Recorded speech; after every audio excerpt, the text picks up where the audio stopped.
Albert Awol, the voice of the jungle, broadcasting on the DVC to all points unknown. If you're within the sound of my voice, you're listening to Welcome Home Podcast on the DVC.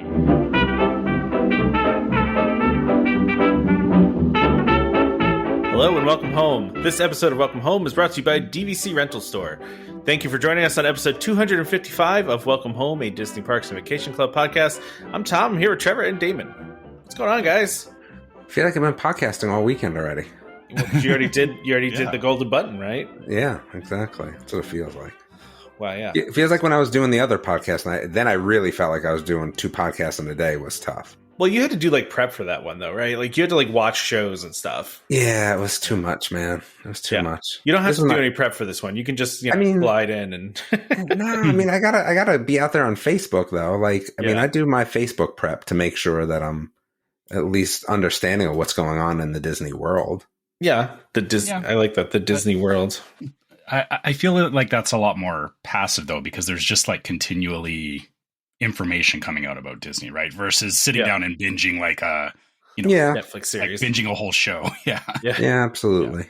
Yeah. I have to say, so I was looking at the Facebook page for the questions, to see what questions people sent us, and I just saw this post that Dan K made with the wheel of all Dan's and Chris's. It's just for the content. It just made me laugh really hard. Mm-hmm. Dan, Chris, Becky. It's got mostly Dan's and Chris. So, but I just thought that was funny. I appreciate when you guys do really funny memes and stuff like that. And this was I don't know. Does this qualify as a meme? I guess it does, right? Yeah. Oh yeah. It's always funny because we get going on the conversation and it's so like stream of thought, and then I'll see a meme come out and I actually have to like think about it.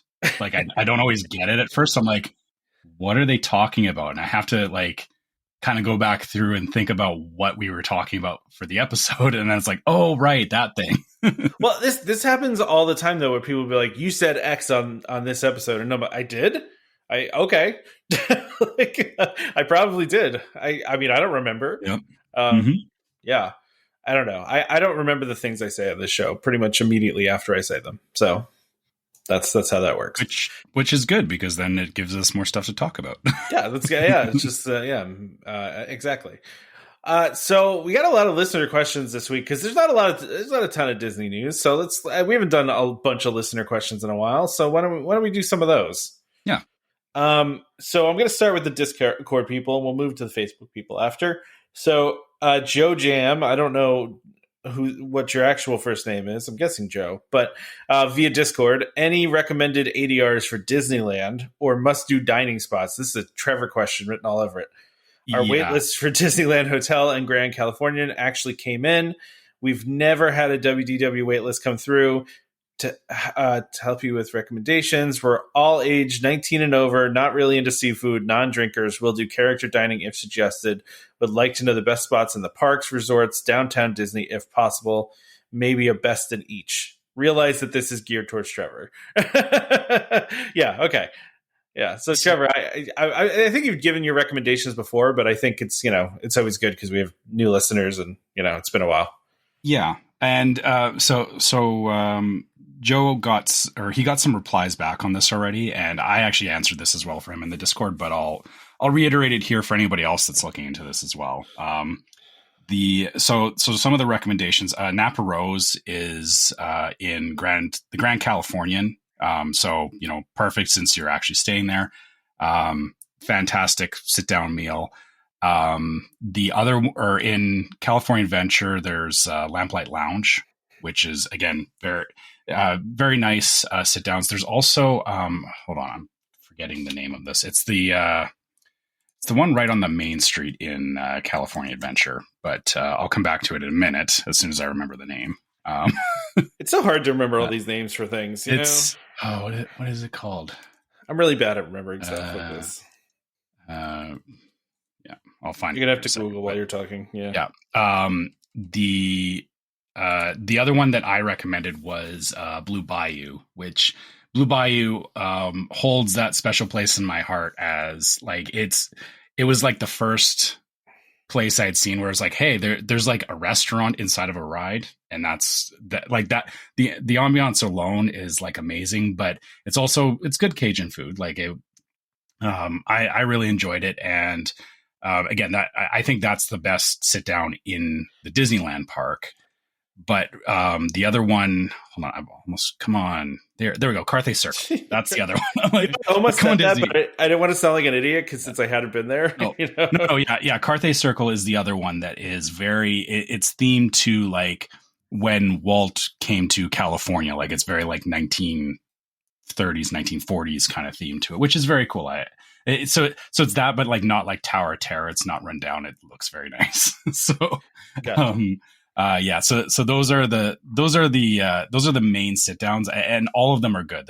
The thing about Disneyland is that they don't have quite the spread of restaurants that the other parks do, but the ones that they do have are very, very solid. And that's not to say that the Disney World ones are not solid, but having more options means that you're going to find, I think, more stuff that you don't like than stuff that you do like. That makes sense. That makes sense. Yeah. Yeah, that makes sense. Yeah.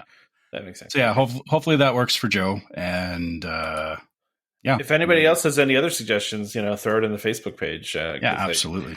This came from Discord, so if you're not in the Discord, then you can do it in the Facebook page. So yep. This one had quite a response in the Discord as well. This is Brian via Discord. And I like this question. Question for everyone: what are your thoughts on saving tables at quick service restaurants? I feel like this is going to be a fun one. So, who wants to go first? I'll go. So, personally, in my family, the way that we typically work, and I mean, it used to be a little bit different because, like, I would wait in line for the food and I would go get it, and then my wife would, while I was doing that, she would go find a table. But now with with the mobile ordering, right, like that you can do, we pretty much always do that when we do quick service. But we still kind of tend to do the same thing where we'll together go and find a table now, and then once it's ready, I'll go up and get the food and bring it back. I don't love when people are saving tables when there's like, hey, all of my family is on Splash Mountain, and then they're going to come to this quick service restaurant, and then we're going to eat. Like, that's not okay, right? But like, I'm okay with it. Like, if you're literally in there getting food immediately, and then are going to go sit down, Yeah, that's fair.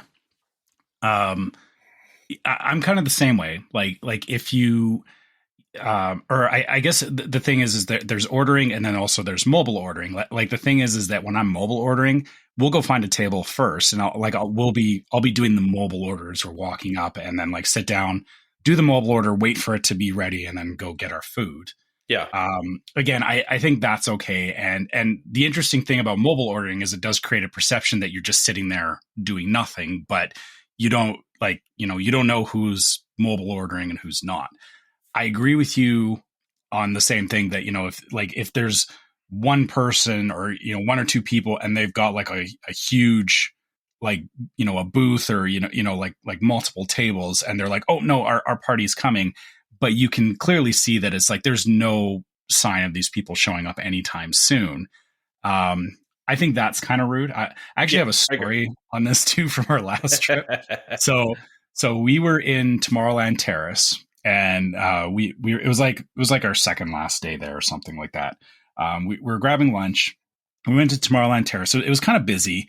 So, we sat down and we got our food and everything. We were eating, just minding our business. And then this I don't want to say girl. I mean, she looked like she was like 19 or 20 years old kind of thing. She comes over, and the tables next to us are all empty at this point because like people had gotten up and left. She starts grabbing the tables and trying to pull them together. And we're just like, whatever, we're ignoring it. And then she says to us, or she actually turns to us and goes, would you mind holding these tables? I need to go up and get food, or, my friends are getting food. And we're like, okay, like I'm not going to sit here and like guard these tables for you. But we're like, we'll try, but I can't guarantee anything. And then, so she left, and then literally like 2 minutes later, a cast member walks over and moves the tables back where they were. And we said to the cast member, we're like, oh, there was a girl here that was trying to hold these. And she's like, well, they can't be like this. These tables can't be bunched together. And we're like, okay. And so we finished our meal and we got up and we left. The thing is that we were like halfway through our meal. We finished eating and then we got up and we left, and this girl was nowhere in sight. So like she was gone for quite some time. So I don't even think it was like she was like going up to get her food like she had ordered or whatever. It was like, I think she went and like got in line and everything, which I get is, it's busy there and everything, but maybe next time, instead of you being the only one coming to hold the table, like split your party or, get people to go and sit where they're supposed to sit, and then, take turns going up and getting your food. I just don't get the whole, like, like if you have a big group of people, I mean, one, make sure that the place can house you is the first thing. And two, except that if you're in a bigger group, because that's what I assumed, is that it was like, I assumed it was her, because there was a bunch of like large groups of teenagers around the park. There was cheer squads and everything.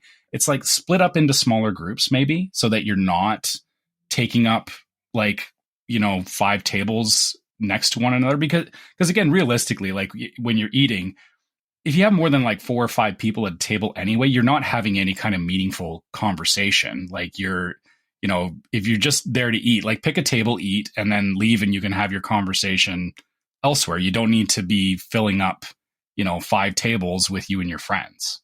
That's my take on it. So yeah, I feel like go ahead. Sorry.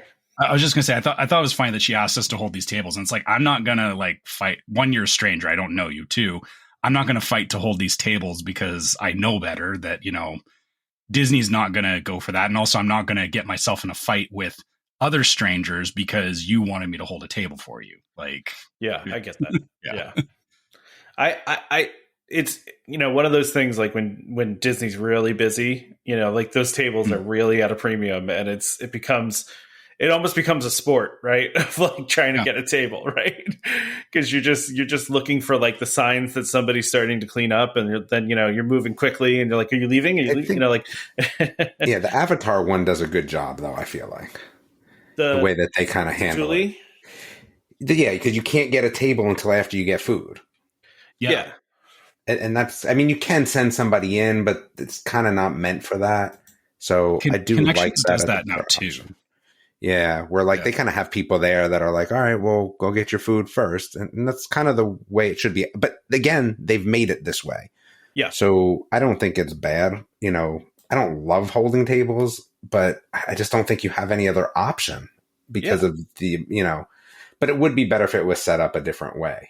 Yeah, sure. I mean, you don't want to be walking around with those trays in your hand without a place to put them, right? Because like... Yeah, and I think that's why they do a better job at the other places, because you're getting your food, and then, you know what I mean? Like, it makes it so that if people don't really hold, it's not so bad. Yeah. You know what I mean? Yeah. But the other thing, too, is I feel like I haven't seen a lot of instances of it, but also, if you're at a quick service, it's like, eat, finish, get up, leave kind of thing. It's like you don't. Yeah, I guess you don't need to like plan the rest of your day out. Yeah. Which, although I will say, funny enough, at Connections, the one night we were there, there was a guy that like he had a whole booth to himself, and he had like his laptop, he had his phone out on a little tripod. Like I think he was actually like live streaming or something, and he had a whole booth. And but the problem was that he had bought a drink, so he's sitting there with a drink from Connections, but then he's on his laptop doing whatever it was he was doing. But it's like there shouldn't be any live streaming in the park. I feel like that would be great if that stopped. Yeah, I'm it's still catch-22 for Disney. It, but I'm kind of agreeing with you, because the vast majority of people who do it don't do it respectfully is the problem. That's right? the problem. Yeah. Like, what's very clear, like somebody's taking up like an entire booth for themselves so that they can sit there and live stream. It's like, come on, like you could have gotten up and left a long time ago. Yeah, that's true. Yeah. I just cringe anytime I hear live streaming. I just maybe I'm just getting old, but it drives me crazy that the obsession of having to document everything either on the internet or on your phone. Like I just can't. I hate it. Like, I mean, I feel like it's very. There's lots of times where live streaming is great to include people, like, to get people, hyped up for something you're doing. But Disney, I don't think is the place for it. Like Yeah. I feel like Disney doesn't have an incentive to stop it though, right? I think in a lot of ways they like the live streaming, right? Because it's like they like viral stuff. They like promote. Yeah, it's like the purple wall, like they embraced that, and then it became not a thing after they embraced it. But I don't know, maybe it still is. I don't know. It's like the parent thing when you start using your kid's slang and then it becomes uncool. Yes. Yeah, exactly. It's the same problem. Exactly. Yeah. So I actually had this too when we were waiting for we were trying to find a spot for Happily Ever After one night, and there was somebody that was just kind of like one person that was just standing there, like kind of like with their arms out, being like, "Oh, I'm saving a spot in the crowd here for 6 people," and I'm like, that's not how this works. Like, you can't just do that. Like, and they brought food in there too. Like they were bringing food up to there. Like they were doing the quick service thing, but instead of saving a table, they were saving a spot in the front there, like right in front of in the castle. I'm like, what are you doing? Eat your chicken tenders and watch Happily Ever After. Like, that's what they were doing. Yes. Wow. Yeah. Wow. Yeah, that was not cool to me. I'm not okay with that. All right. So Tony emailed us and said, first, thanks for doing the podcast. I've enjoyed it for many years. I'm considering adding on more points. I currently own a Bay Lake Tower and Animal Kingdom. Oh, okay. Maybe this is my burner account. Yes, maybe. Because I also own a Bay Lake and Animal Kingdom. I'm deciding between adding on at one of my current resorts versus adding another home resort. What is your opinion on home resorts? 1, 2, or more? If memory serves me, Tom and Damon both have 2, and Trevor has 1. If you were to add any more points, would any of you add to your home resort portfolio? I like that's a way to put it. Mm-hmm. I mean, I'll go first on this. I have the Bay Lake Tower contract, but I don't stay there, right? Like, so that was what was for sale from Disney at the time. So, I mean, honestly, I kind of think you should buy, it really kind of depends, right? Do you care about the, lowest dues? Do you care about the lowest amount to buy in? Do you care about the most amount of years left on the contract? Do you care about, I think it really kind of comes down to what matters the most to you, right? Like, and for me, we bought Animal Kingdom because we were staying at Animal Kingdom all the time, right? So it felt like it was a good price. It was good. The dues were good and, had a lot of years left on the contract. So for us, it just made sense to buy more Animal Kingdom. But I don't know if we would add another home resort at this point. I can't see us doing that. I could see us buying more Animal Kingdom. But I don't think we're going to buy, get into another home resort. But listen, it also is not a terrible thing to diversify your 11-month, booking possibilities if you like to book that far out, right? Yeah. Yeah. I mean, go ahead. I think the only thing I would buy is if I was buying, it would have to be a resort that existed within the park, right? If that EPCOT resort came to fruition. Otherwise, I don't care enough where my home resort. You want one that's in the park now. Like, that's what you're, yeah. Yeah, I mean, that would be the only thing that would make me really say, oh, that would be an interesting situation for me. Outside of that, nah, I don't care. Like, it doesn't matter where it is. Doesn't make any difference to me. I don't. There's nowhere that I need to stay that bad. Well, for you, Damon, you care more about value than anything, right? Like you care about how much. Yeah. No, because again, if the Epcot one was the most expensive one, I'd still want it. That's fair. That's true. Yeah. Yeah. I mean, that's kind of the way I look at it. It would have to have a reason for it, and theming is not a reason for me at this point. Location is though. Yeah, location definitely is, and it has to be, like I said, it has to be like right there because. Otherwise, it doesn't really affect me. And being in Epcot makes a huge difference for me as well. Yeah, I can see that. Yeah. I kind of agree with Damon on this one that, obviously, yeah, we own entirely at the Poly, but, we did explore looking at other resorts and owning at other resorts. And even when the Disneyland Tower was coming around, we were talking about buying points there, but we decided against it because of mainly because of timing. Like we looked at the cost of points, and it didn't make sense for us to buy at that time, and also the fact that they have the additional tax on the rooms kind of made it a little less appetizing. But that actually was its location, but it's having points on the West Coast and having points on the East Coast. So for us, we're absolutely open to having points at different resorts. And kind of like Damon, you know, if there was a resort that was like, hey, this is attached to one of the parks, I would definitely be very interested in that, because knowing how the Grand Californian is in Disneyland, having a resort like that in Disney World, where it's literally like walk out of your hotel room and you're in the park kind of thing. I'm all for that. And knowing that comes at a premium as well. So I feel like that's going to happen sooner rather than later. I think location is a big thing, but then, you know, outside of that, I feel like, you know, Tony's saying he's got 2 different resorts, and, you know, if those work for you, great. I mean, honestly, at the end of the day, it does come down to your situation. If you feel that, you know, having a 3rd resort makes sense for the way you travel, like maybe it's, you know, there is another resort that you decide that you want to make sure you have that 11-month at, that may be the thing to investigate. Or, again, you know, cost of points is maybe, you know, Saratoga, just so you can get more points without, or, you know, upfront more points without having to pay too much more. Yeah, pay too much more. But then again, you're also having to make sure that you're lining up use years and all that kind of stuff too. Which I mean, does even applies, like, if, you know, buying at the same resort, you still have to do the same thing. But I think that, like, it really does depend on your situation. And I wouldn't say, like, you know, having multiple resorts is a bad thing.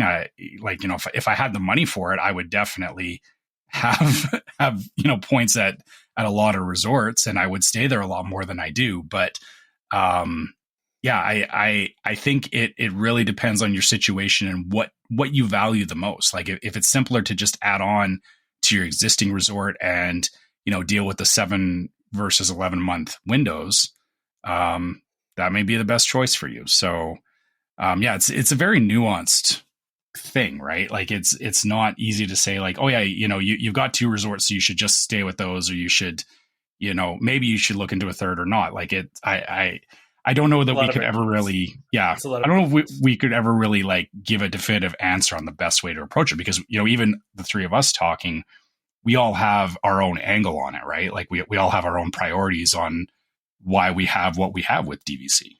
So, yeah, exactly. Yeah, exactly. So I don't know if that really answers your question, Tony, but we tried our best. Hopefully it gives them something to think about. Yeah, I give you a variety of ideas here. All right, so Jeremy, the new co-host of Golden Button Detours, asks, what is your favorite DVC room category and location for your family? I presume for Trevor, it's a Poly Studio. Yeah, I mean, yeah, mm-hmm. Poly Studio Lakeview, right? Yeah. It fits. It works. It's everything we want. Yeah, I mean, I think it's pretty clear that my favorite, I mean, I've made this clear on the show before, is the Savannah View at Animal Kingdom. I'm okay with Kidani or Jumbo. It doesn't matter to me. Yeah, that's probably our number one. I mean, that might change at some point, but, you know, that's where we like to be. I think mine's probably a 2-bedroom. I mean, I'll take Old Key West, to be honest with you. Oh, you like Old Key West, yeah. I do. I do like it because I just like the point situation and the room size. I mean, yeah.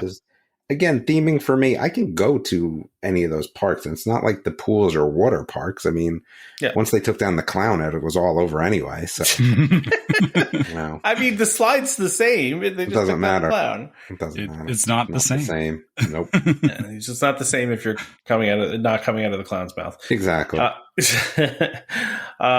Yeah. What was it? Oh, I was going to mention to you guys. So my trip just changed a little bit because we, unfortunately, 2 of the people that were in our party can no longer come with us. And so they were going to be staying in our 2-bedroom. So now we have a 2-bedroom for 3 people. And I said to my wife, I was like, that feels excessive. But, like, there's no other options. We're less than 2 months out here, right? So it's like, there's no studios left. There's no 1-bedrooms left. Wait, so, I mean, did they have a good reason, or did they just rope-a-dope you? It's a medical thing. So, okay. Yeah. So, but no, it's just kind of funny because, like, now we have 3 people staying in a 2-bedroom. Yeah, I know. It's going to be nice. I mean, don't get me wrong. It's just going to be my wife and I and my daughter in 2 bedrooms. It's great, though. Yeah. Then you don't have to, right? I saw those things. Now you don't have to go to bed so early because they have their own room. You can put her to bed. Yeah. That's a W. Yeah, she's going to have her own gigantic room with 2 beds in it. The hard part is once you do that, how do you go back to not doing that? Yeah, well, that's the 2-bedroom problem in general, right? Is once you go 2-bedroom, it's hard to go back. I mean, it's the same thing with staying in deluxe. Once you stay in deluxe, it's hard to go back, and that's how you end up with DVC. So Nathan asks, aside from beach yacht club, which WDW resort would you choose for a resort pool day? I don't want to be a homer here, but I'm also going to say Animal Kingdom and we have spent whole days just sitting out on our porch watching the animals. Like that's a big. I mean, it's basically like being at a zoo all day, except you can just sit there and go into your room if you want to. And plus, the kid pool at Kidani is awesome. Like they have a really cool kids area at Kidani, and then the pool that's over at Jambo, there's actually like you can see the savannah from the pool. So yeah, I mean, I personally really love the pools at Animal Kingdom.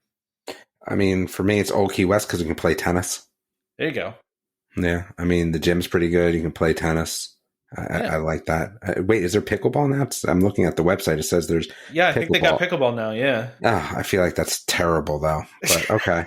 It's funny how you turned on pickleball, like how you were initially were into it. Now I was just like... initially, if you go back and listen, I was playing pickleball. Yeah, but I've always said from the start that it's silly. I've never said it wasn't. So I've never turned on it. It's just I'm not playing as much, but it is. Yeah, I mean, it's as silly as it was when it first started. But yeah, I would say tennis. I mean, that would be fine. They have basketball. They have, I'm doing Old Key West, to be honest with you. Trevor, maybe if I wanted to play golf, I guess you would say Saratoga. Yeah. Golf, but yeah, if you're a golfer, yeah. I mean, yeah, I'll be honest. If I'm just doing a resort day, I have no desire to go outside of the Poly, mainly because that I'm staying there. So why would I? Like, I guess I would just stay at whatever resort I'm at. Like, I'm not too hard up to like try and find the best activities or whatever. I'm fine just like hanging out by the pool for a day. I don't need to make it any more complicated than that. No, I get that. You just like a nice relaxing day. You don't need an activity. Yeah. Yeah. That's cool. All right, and then our last question is Suze, or I don't know if it's Suze or Susie. I've always wondered this, but some people say that's Susie. So anyway, what's the best extra you've done at WDW, and what's the worst that one that you wouldn't do again? Perhaps also what's the best value, because that may be different to the best ever. So I'm going to say the best ever that I've done was Keys to the Kingdom, 100% worth it.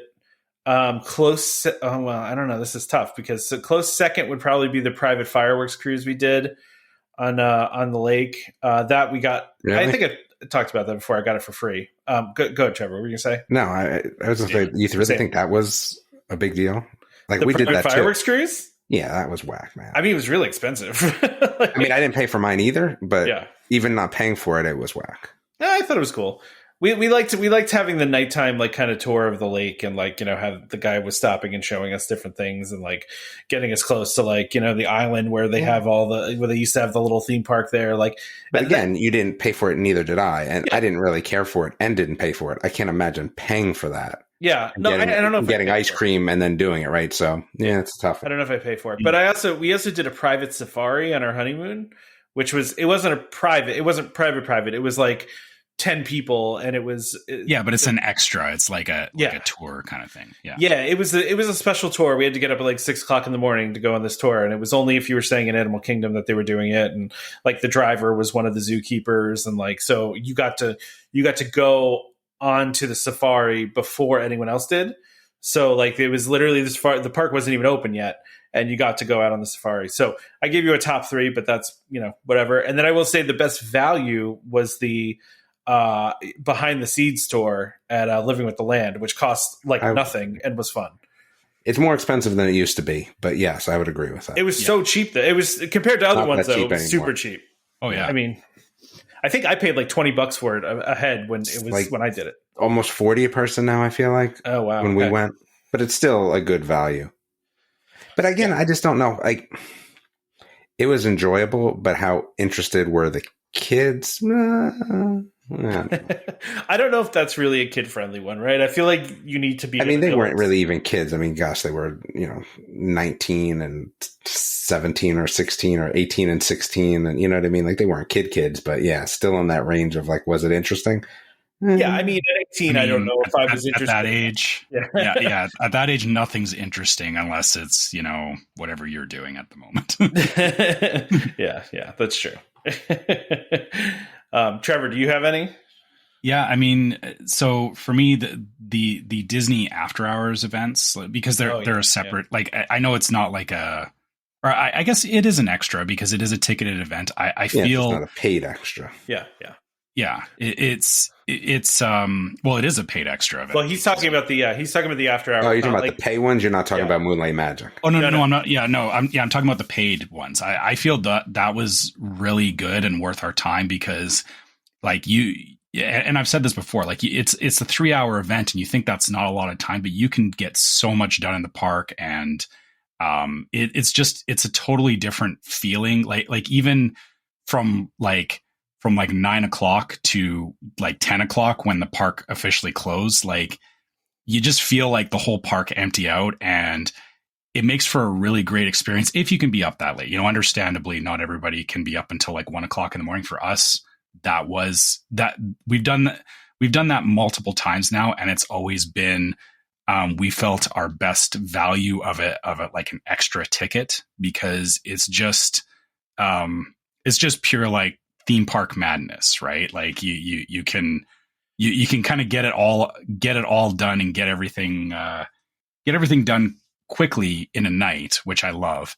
The worst thing that I've done was the fireworks dessert party where they make you sit on Tomorrowland Terrace. Yeah, because there's no good views. Yeah, that to me felt like the biggest ripoff of a extra thing that I paid for. Because after that we did the one where they take you over into the hub and there's like a special blocked off area where you stand in the hub. That was fantastic because you have an amazing view. There's not a lot of people in there because it is a ticketed event, and that to me felt way more worth it than but you get to stay at your seat and sit there and have your dessert. It's like I'll be honest, the dessert parties are way too much sugar and. And that's even like my kid even agreed with that. You can't make your money back on it because it's not real food. Yeah. But the thing is like you eat so much, like my kid like ate himself sick the last time. Well, that's kind of what you guys do. Yeah. Yeah. Which is like it's like you're kind of paying to punish yourself because, you feel like you have to eat to get your values worth out of it. And, but you end up feeling sick by the end, and then you just want to go home and go to bed. And I don't feel it's a very good extra. Like it's like even like for the Halloween parties and stuff, it's like, at all these events, it's like they love handing out like sugary snacks and everything. And, I like a good snack every now and then, but when you're like overdosing on sugar and then trying to enjoy like a fireworks show, it's not a good combination. So for me, that's the worst thing you can do for an extra at Disney. Oh, another one we did, I just remembering, my wife and I just did it before my daughter was born. It was a sparkling dessert party at Epcot where it was like they had like alcohol and stuff and like you had your own. They had that's dangerous. Yeah. Well, it wasn't, I think it was only like champagne, like it was just champagne, but like it was in like that building they have behind the World Showcase that like where they do like events and stuff. Mm-hmm. And then, so you went in there, you had food and stuff and they had music. And then afterwards, they brought you to a roped off area for illuminations at the time. So that was a really great one. We really had a good time with that one. I don't think they do that one anymore, but that was years ago. It was probably like 10 years ago at this point. But anyway, all right. Well, that's enough of the listener questions. Let's talk about other stuff. All right. All right. So the first thing I have on here is Topiaries, which I know is not everybody's favorite topic, but I thought they did some really cool things with Topiaries this year. Primarily the Groot one, which I think is cool. And I don't know if you guys saw this, but the tape deck actually like it moves, like the tape inside the deck actually moves. Is it like animatronic movement, or is it like projected movement? It turns. No, it turns. It's actual. Oh, okay. It actually turns. Yeah, and it plays music too. Like Soundwave. It's a mini Soundwave. Yeah. I wish. Transformers Topiaries sounds pretty awesome. That would be pretty cool, actually. Yeah. No, I have this Groot one, and then we have the other one here too. I think the cool one here is the Dante from Coco, right? Yeah. So they did this time. They they love using the projection mapping, and listen, I love when they do it. So this is a really kind of a cool one where they are doing projection mapping on a topiary, and specifically on this topiary of Dante from Coco. So I'm actually really excited to check this out when I go to when I go to Epcot. Hopefully I can get there at night, but hopefully the kids don't drag us back too early. But I really would love to see this. It just looks very cool. It's the only problem with advertising projection mapping as the selling point on it is that you have to be there at night, right? Yeah, you got to be there at night. It's no choice. Yeah, it's a double-edged sword. Like I mean, don't get me wrong. It looks good. Like during the day, it still looks good, but you're kind of missing half the show if you don't have the nighttime stuff going on. I agree. I'm a bit, normally I wouldn't get excited about like topiaries, but like I do find these very cool. Like I every time I see them, I think they're really cool works of art, My only worry is that it'll turn eventually from being about topiaries to just like the effects can kind of take over the original intent, if that makes sense, or that like they get too far into like trying to do special effects stuff that you kind of forget that it's like, hey, there's all this effort being put into the topiaries themselves, right? Like, yeah. I get that. I don't know. I'm cool with adding technology to it, though. Yeah, I'm not entirely against it, just as long as they find that balance of not just turning it into more. I don't know, like there's enough statues around the park, right? Like you don't just need a bunch of statues. Like it should have some, I guess, meaning to it. And maybe I'm overthinking it. I don't know. I just feel like the topiaries, I feel like, they're kind of a very like iconic flower and garden thing. And if they start doing all this other stuff, that it kind of loses the point of the topiaries being there. Right? I understand, but I feel like they're doing very subtle, small effects, right? They're not like over. I don't feel the Dante one's a little over the top, but like the rest of them are. I mean, the one for Groot is just like the tape spins a little bit on the inside. Like that's really it. And plus it plays music, but it's nothing too crazy outside of that. But and then the Dante one too. I didn't realize it wasn't just projection mapping too. They also have like a glow in the dark paint on it too. So you can kind of see the paint at during the day, and then at night it glows. Yeah, it's a phosphor or no, it's not phospholuminescent. It's just like yeah. Okay, yeah. I'm not sure. I'm not sure exactly how it is, but all right. Well, anything else on topiaries? I'm excited to go see some topiaries when I go to Epcot. I actually just booked my dining reservations, by the way. And so we're doing some things that we haven't done in a long time. Like we're doing Space 220 for lunch, which should be fun for the kids. Doing Akershus, right? Trevor, that's how you say it correctly? Akershus. Okay. I said that. Doing that. We're actually doing that for breakfast, which should be an interesting one. But we know the kids are going to enjoy some some princess time, and then we're going to have an adult only dinner at California Grill, which I haven't done California Grill in a long time. That was always one of our go-to signature meals. So, and also, in all these years, we've never done Tusker House. And so we're going to be doing Tusker House too. Oh, wow. Yeah. That, be interested to hear how that goes for you. Cause, that's one that I haven't done either. Yeah, I don't know why I've never done it. My brother-in-law and sister-in-law, they did it on their last trip, and they really loved it. They said it was like their favorite meal of the trip, and so I was like, okay, well, it's good. Yeah, and it's character, so it's character dining, so it should be fun. Why don't we go ahead and you can. The character. Oh, yeah. So, yeah. Trevor, are you done with character dining now? Is that over? Is that? Well, I mean, yeah, it's done with the excited kids doing character dining. It's not the same when it's teenagers. I get it.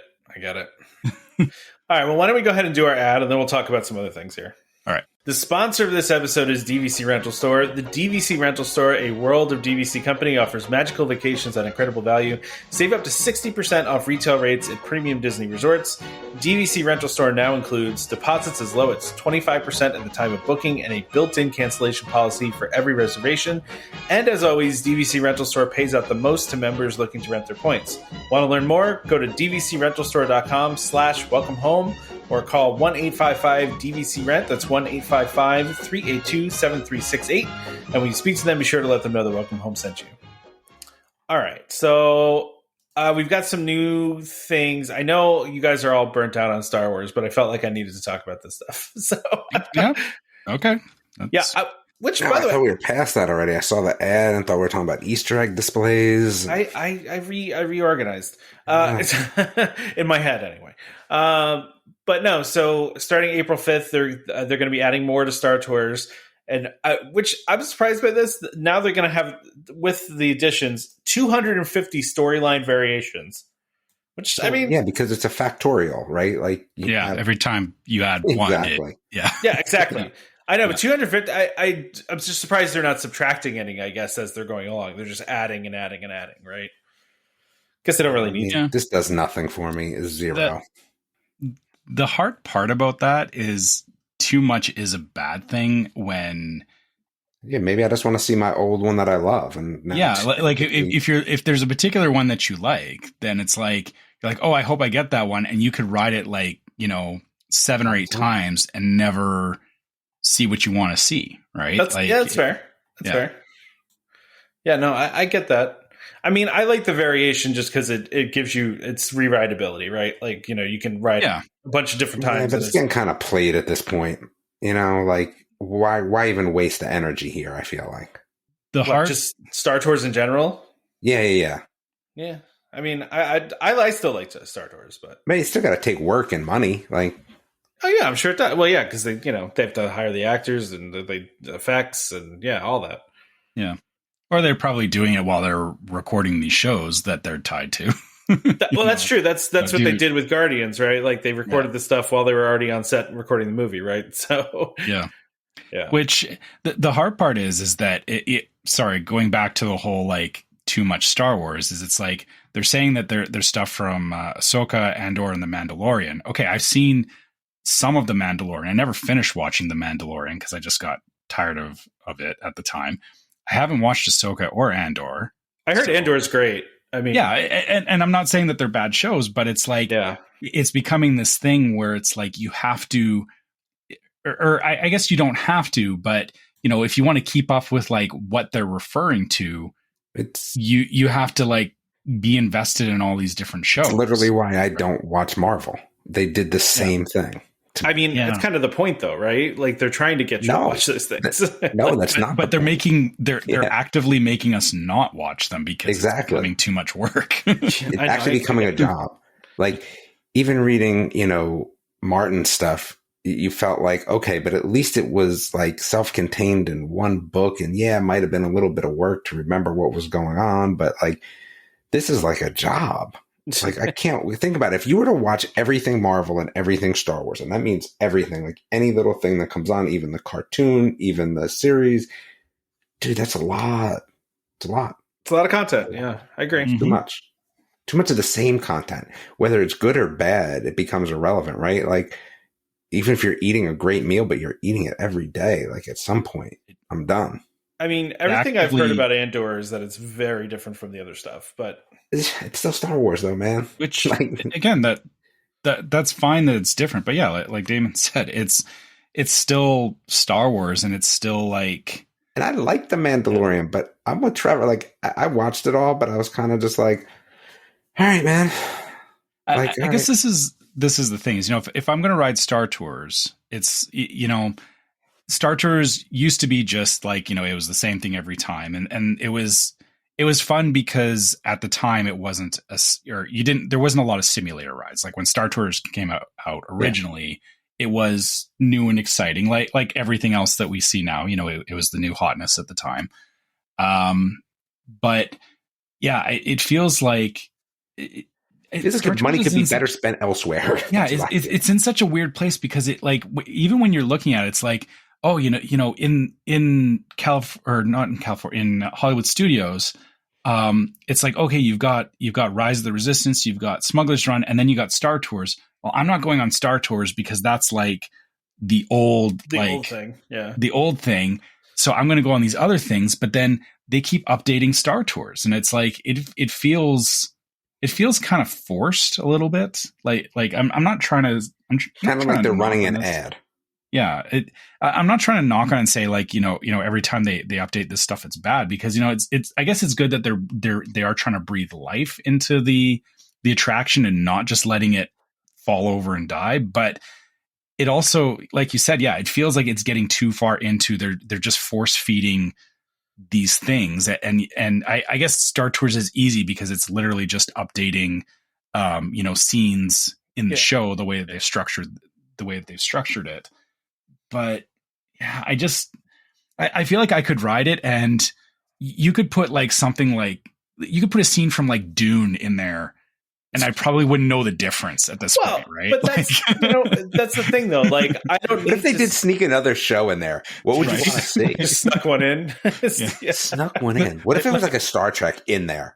No, like a Muppet scene. There should be like a Muppet scene. Like all of a sudden it's like just Muppet full on like. See, now that would get me interested to ride it. I could get on board with that. Gravity Falls. Oh my goodness. There needs to be like a hidden code like on Smuggler's Run, where it's like if everybody does the right thing, you get like the Muppet scene.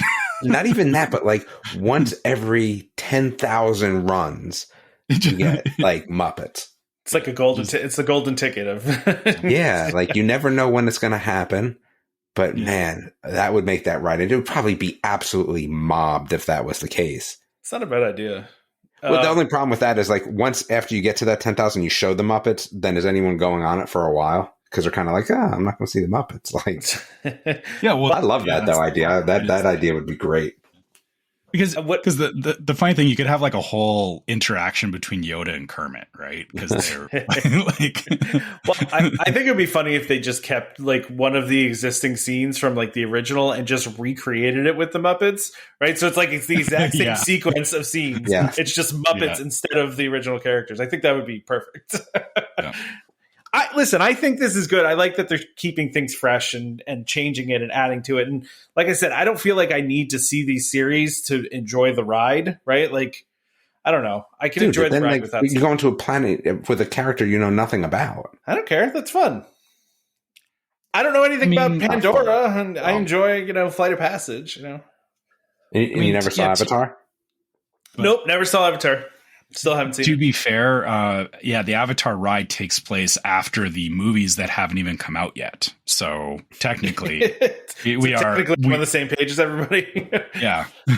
Okay. Well, see, but I'm just saying, like, I can enjoy something just for what it is. Like, even if I'm not a fan of the IP, like, if it's a fun ride, it's a fun ride. I mean, and I just enjoy Star Tours. Usually, because I feel like the different scenes, they do different things with them. It's not just, jerking back and forth. Some of them, you're diving into things, I don't know. It's just, I feel like they do a good job of keeping it switched up and different, but I don't know. Maybe it's just me. That's fair. Like, yeah, you're right. I guess you can just enjoy Star Tours for what it is. I guess the hard part is that I'm relating it from like my family, when given the option of all the stuff, it's like, we could do all this stuff. I don't want to do Star Tours. Like it's even if I wanted to go on Star Tours, it would be like I would be riding it by myself because nobody else in my group wants to do Star Tours. So that's fair. Yeah, I mean, to me, Star Tours is one of those ones too that like if it's got like a 15-minute wait or like a 10-minute wait, I'm just gonna hop on because I can. You know what I mean? Like I don't know. It's just one of those kinds of rides. So, all right, you want to talk about Easter eggs? Should we talk Easter eggs? I always enjoy these Easter egg displays every year. I feel like they do some really cool things. I mean, I'm always a fan of like the gingerbread houses and like all of the creative stuff that they do. But so I'm just taking, and I'm actually kind of surprised they didn't post an official post on the Parks blog. Usually they do on the Parks blog. They'll go through all of them. So I bet this is just early. I'm sure they will. Yeah, maybe. Because we're barely a week into March, right? Like I know Easter's coming, but they try and time this stuff closer to the actual holiday, I guess. Yeah, that makes sense. I'm just looking at, I'm just scrolling through these. I like the Mickey popcorn bucket one. Did you see that one? That one's pretty cool. Yeah. They made an Easter egg display with that looks like the Mickey popcorn bucket. Wait, which one? That one's the I think the first link. I'm seeing the Mickey Mouse Clubhouse one. Which one are you looking at? This is the Contemporary Resort one. Yeah. Okay. Yeah. Then I totally missed one of that the first ones. Yeah. The weird. Okay. Yeah, it looks really weird. I wasn't sure what that, because it's white with the flowers on it. It didn't. Yeah. Okay. I see how it looks like a popcorn bucket now. I was like, that's like a weird, like trying to be a hidden Mickey, but not really. But yeah, I guess it's supposed to look like the Mickey balloon. Okay. All right. Yeah. I started off looking at the contemporary ones. I mean, there's some ones here that they had like last year, like, this pirate chest one that has like has the octopus on it. That one's pretty cool. There's a golden egg. The golden egg is the most boring thing ever. Yeah, it's just gold. It's like straight up gold. Like what? And literally, like all it says is it's just covered in gold leaf. Like what? Yeah, pretty much. Yeah. That feels to me like, you got an assignment and it's the night before and you have to turn in the assignment, like when you were in school and, and you panic and you just like, here's an egg covered in gold. Like, all right, we need one more egg. Like, it feels like somebody, it feels like somebody didn't know what to do and they just like, we got a bunch of gold leaf laying around. Just put it on there. Especially for all these other ones, like there's Mr. Potato Head. Like I said, there's the Mickey Mouse Clubhouse one, which is kind of cool. I like that one. I like this Eve one from the Wally and Eve one from Wally. That one's pretty cool. They have a Nightmare Before Christmas one, which is also very cool. I mean, there's a lot of really. I mean, I don't know if I'll have time. I mean, that's what that is. Yeah. I don't know if if I were there while this was going on, if I would like make the time to go see these, but if I happen to be walking by them, I'd check them out, Yeah. If I happen to be in that hotel or in that vicinity, right? Like it's. Yeah. Exactly. All right, let's see what I'm looking at the Grand Floridian stuff now, and I don't know what this is. It's literally just showing a bunch of stuff you can buy in a display case. Oh yeah, that's the food. Yeah, that's the food that you can get. But why don't we look at the contemporary ones? I thought we were looking. I'm sorry, wait, not the contemporary ones. The beach club ones. The beach and yacht club ones. Yeah, sorry, my bad. Because they made one of the Groot topiary. They also made. It's not really an Easter egg, but it's some sort of statue of some sort. It's a chocolate version of the Groot topiary. Yeah, pretty much. Yeah, I guess it's just. Is it chocolate? Yeah, I would assume it's chocolate if it's in with all the Easter eggs. Yeah, I guess that makes sense. Yeah, that makes sense. Groot inspired egg? I don't see where the egg part of it is. There's really no egg. Yeah, there's no egg going on. He's okay. He's standing on top of a leafy egg, but it's hard to see with these pictures. Yeah. Oh, okay. Okay. Got it. That's a little bit of a cop out. I mean, it's, not really an egg, but whatever. What else you got here? I like the, go ahead. Yeah. No, I was going to say, I like the EPCOT, the Japanese dragon topiary one from the Japan. Yeah. Is that the one you're just going to say? Too. Yeah. Yeah. That was cool. Yeah. I like that one.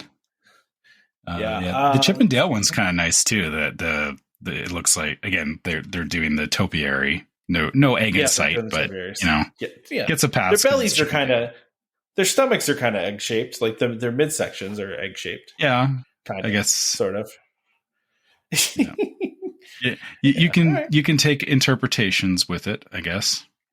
This teapot one's kind of a neat. Oh yeah, that one's take cool. On it because it isn't. It's like it is an egg, but it's like tipped over on its side, but then it's like a teapot, but then it also looks like it's made into like a little house. Yeah, very layered. Yeah, that's pretty cool. Yeah, that one's pretty cool. Yeah. I also like all these Moana ones too. They have a bunch of Moana. Oh ones. yeah. Yeah. The Tamatoa one's really cool. Yeah, that one is very cool. I like the little coconut guys too.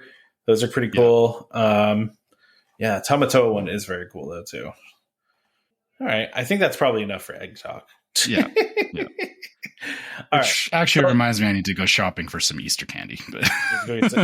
Oh man, so I was at Costco a couple weeks ago, and Costco had a gigantic bag of my very favorite candy of all time, which just so happens to be an Easter candy, which is the Cadbury mini eggs. I love those. Oh yeah. Dude, yeah, that's bad news. I love those things so much. I always go like right after Easter and buy so many, like a bunch of bags of them, because they're like, it's my favorite candy and you can only get it during Easter. So I go to Costco and they had like a 4-pound bag of them there. And I was like, oh my God, like I need to buy this. You're going to eat yourself sick. I should have bought 2 of them, honestly, because like between myself just grabbing little handfuls here and there, and my daughter being obsessed with them, and every once in a while getting one, it's just like they're almost gone already, and it's just like they probably don't even have them at Costco anymore. Oh yeah, probably because Costco. I mean, they'll be on to the summer stuff by now because it's barely spring. So yeah, they like to move. They like to move ahead before things have even happened. So yeah, they're always like 4 months ahead. Yeah, exactly. All right, so this is your food warning. Yep. This is your food. Be forewarned. We are going to start talking food, and that will be the end of the podcast at that point. So real food, not Easter eggs. The Easter eggs don't count because no, they're not. Most of that was not edible, even though it's all chocolate. This is the real food. This is actual food you can order at a restaurant. We talked about this. I have not been to 1900 Park Fair. I don't know why I've never done 1900 Park. It just hasn't been, I guess, on my list of places to go. So, but I'm looking at this food and feels like I need to go. Like, this food looks fantastic.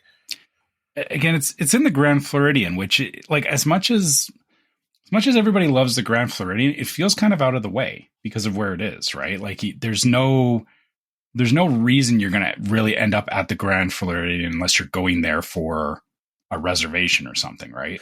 Yeah, or going there for this reservation, right? So yeah, well, that's what I mean is, unless you deliberately plan to go there, which is fine. Yeah, this breakfast lineup is looking pretty good. We got bread pudding with vanilla creme anglaise. Thank you. Yeah. Creme anglaise. Yeah. Oh, okay. I have to put those together. I watch a lot of cooking shows. You feel like I would know these things, but donut holes tossed with shimmer. I don't know what that means. Grand Floridian strawberry soup with fresh strawberries and whipped cream. I've heard that that's a classic at 1900. Double chocolate muffin. Okay. You got me double chocolate. Guava and cream cheese Danish. Cinnamon pull-apart bread. Ooh. Cinnamon pull-apart bread. You got me on that one right there. So do you just take the whole thing of bread and take it back to your table? Right. It's just, you just take a whole thing of it. Yeah. Beef and potato hash, classic eggs Benedict with hollandaise, carved ham, croissant breakfast pizza, which I think is that picture in the bottom right there. Yeah, with the very flaky looking crust on that. I've never heard of croissant breakfast pizza before, but based on that picture and the description, I want it. Just give me that. I mean, again, it's just super flaky crust on your pizza. Yes, please. Yeah, exactly. Smoked salmon, cheesy potato casserole, which again, cheesy and potato, you got me, dead to rights on that. I know you would not try this, but I would give this a swing at the spiced tofu scramble with vegetables. I feel like that would be good, even if you don't like tofu. Yeah. Okay.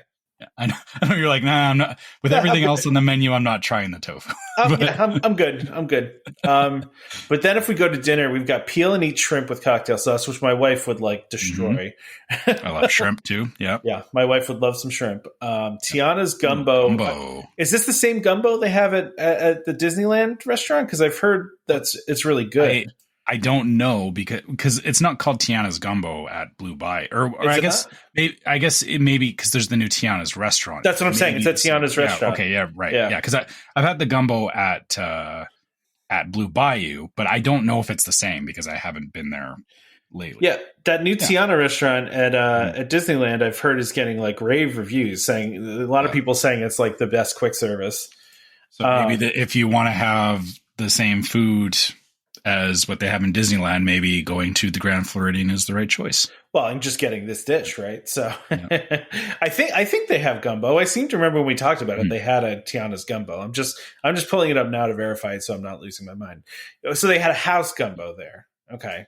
And then a 7 greens. They have several different gumbos. So, you know, I don't know. Maybe it is the same. Maybe it's different. But, you know. Then they have baked andouille sausage is good. But. Andouille sausage, yes.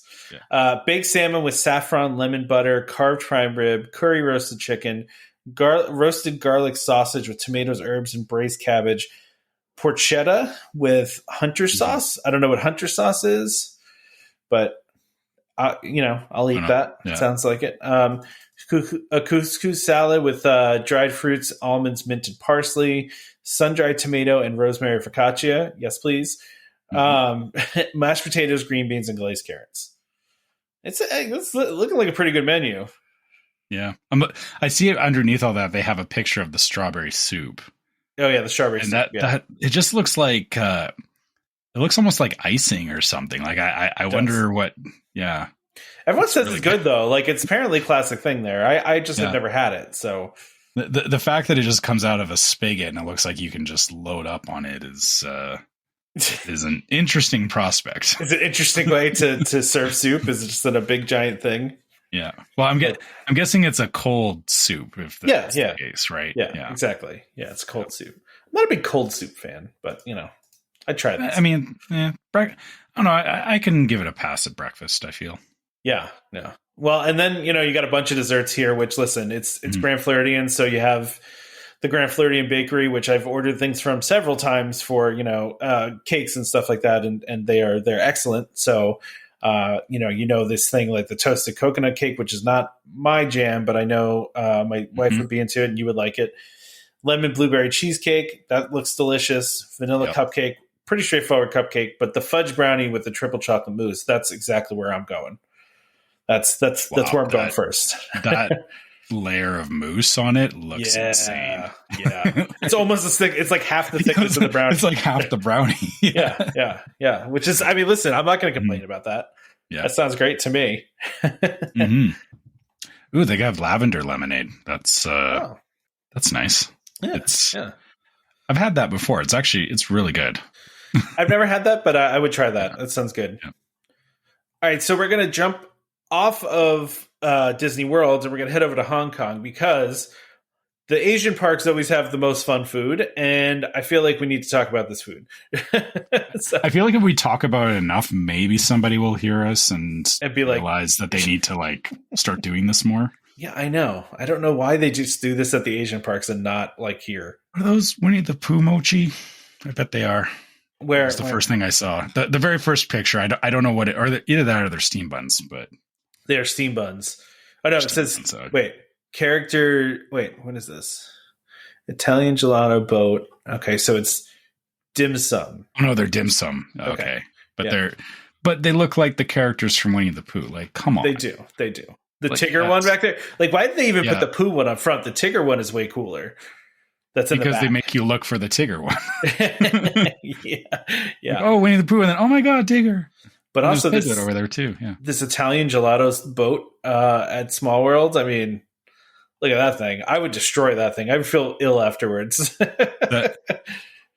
They call it a gelato boat. That's just like a taco with ice cream in it. Yeah, it's a Choco. They made a Choco Taco basically. Choco Taco, yeah. I miss Choco Tacos. But with Italian gelato in it. Wow. I mean, listen, I'm not going to complain about that. I'm going straight to that. I like the shake too they have in the middle here that has kind of like the dripping going down the side. That looks really cool. Yeah. That is neat. Yeah, it's a colorful strawberry shake. Yeah, it's layered. Yeah, it's really cool how they like layered it together like that. So yeah. And then, I think we talked about the Frozen stuff before, but there's a lot of blue dye going on over at the World of Frozen. So you have this blue drink of some sort, and then there's what is that? A candy apple snowball. Do you do candy apples? I'm not a candy apple guy. Yeah, I've tried to like candy apples. They're not my thing. My brother really likes them. Like he will always go for candy apple. I just can't. I'll do a cut up candy apple. Like I'm not like the grab an apple and bite out of it kind of person. I'll eat a cut up apple, but I don't really like just like eating an apple. So like if it were cut up, which I know they do that, I think they'll cut it up for you, I believe. But I don't know, just not really my thing. But then you destroy all the wonderful, artistry that they've done, to make it. But yeah, I don't know. I just candy apples are just not my thing. Yeah, I'm with you. I think that other thing it says is a Coronation Sundae. So it's a sundae. Yeah. So I thought it was like a shake. Yeah, some kind of blue ice cream in there, I guess. It almost looks like slushy though. Maybe, yeah. Maybe it's slushy and ice cream combined, which again is pretty good. Yeah, I mean, I'm not going to complain about slushy. So yeah. All right, well, that's all I got for this week. I don't know if you have anything else you want to talk about, but no, I think I'm good. Yeah, I mean, I guess I'll give a preview of my trip sometime soon here. I mean, because you're I got a while still. I got 2 months, Yeah. So yeah, you're still in the planning phases. That's fair. Well, I mean, we got all the dining reservations done, and I talked about it here. And, I like that we don't have to do park reservations anymore. That is nice. Mm-hmm. That we can just, kind of wing it. But it's going to, 2 of the days that we're there, they have the extra evening hours, for the deluxe resort guests.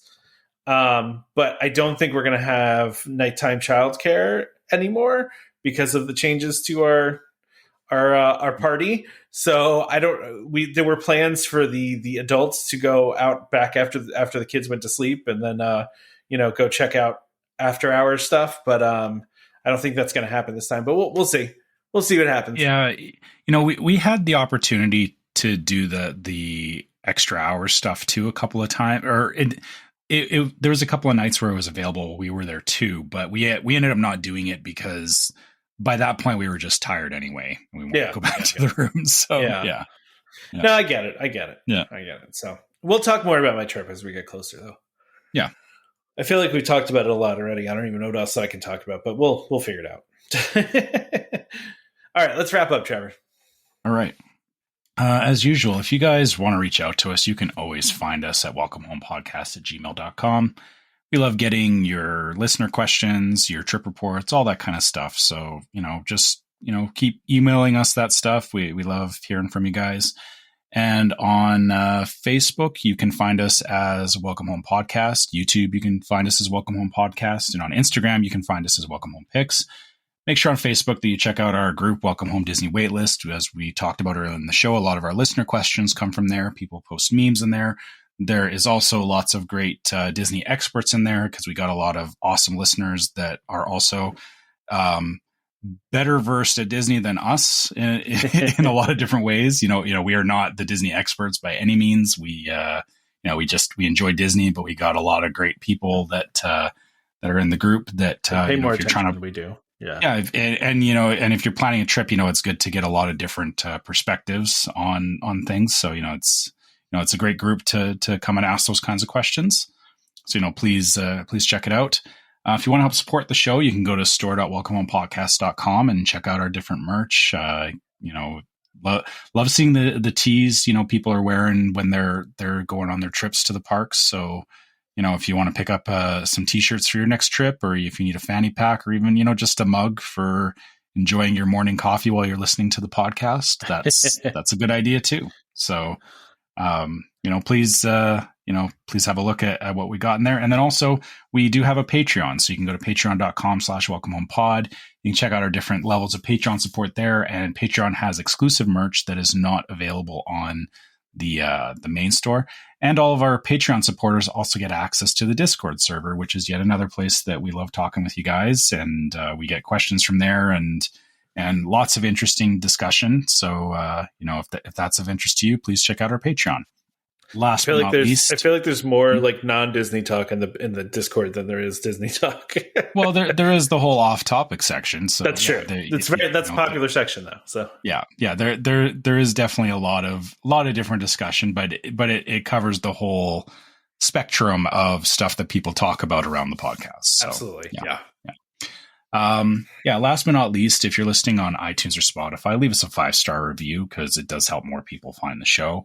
And we do love hearing, people's thoughts on the show as well. So, if you, or iTunes will let you write a review. I don't know why Spotify doesn't let you do that yet, but, if you leave us a review on iTunes, we love seeing it and we love reading what you guys think. Yeah. I don't have any reviews to read this week. We have gotten a lot of reviews lately. I think I read the Damon Burner account one. So yeah. So maybe I need to make a burner account and write a review. I don't even know if I could. I don't use iTunes at all. So I don't either. So yeah. So don't forget to subscribe to Welcome Home Podcast so you can remind us every time we release a new episode. You can find our podcast on Apple Podcasts, Google Podcasts, which I believe is going away, by the way. So you hear me say Google Podcasts, I believe it's going to YouTube, so use that one. Amazon Music, TuneIn, Stitcher, Spotify, YouTube Music, just about any place you can find podcasts, you can find us. Just a reminder to our listeners, Welcome Home Podcast is for entertainment only. We are not employed by the Walt Disney Company, and as such, all opinions we express on the show are our own. So please consult a Disney cast member or DVC representative for more information about anything we talked about today. A huge thank you to our sponsor, DVC Rental Store, and of course, World of DVC for sponsoring our show and being good partners to us over the years. Join us next time for more Disney Parks discussion. Of course, more DVC talk. We hope to see you all real soon.